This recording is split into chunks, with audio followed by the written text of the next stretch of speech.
Hi guys, Mrnewmobile here. Please subscribe followed by the bell. So, foldables have apparently failed to gain widespread adoption. On the contrary, the demand for such devices appears to be dwindling, at least according to recent reports from industry insiders and analysts. Samsung, in particular, seems to have dialed back their sales forecasts for their 2025 foldables, the Galaxy Z Fold 7 and Flip 7. Since 2019, foldables have been a fixture amongst Android smartphones. As you may know, we are likely still a few years away from Apple releasing a foldable device. However, there might be solid reasons behind Apple's hesitation.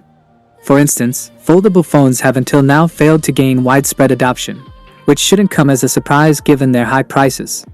According to an industry report from South Korea, Samsung foldables released in 2024 haven't been much of a success, with sales figures dropping drastically. For 2025, the company is anticipating a remarkable slump in demand.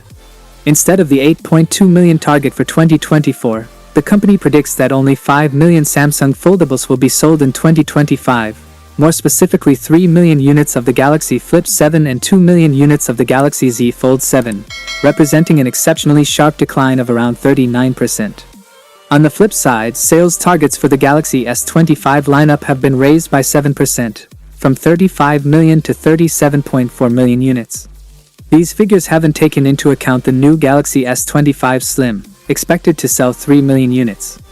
According to Ross Young, CEO of Display Supply Chain Consultants, Chinese foldable makers are also going to hold back a little more in this segment and reduce their sales targets slightly, despite the fact that the likes of Vivo, Oppo, OnePlus and Xiaomi could potentially take market share from Samsung.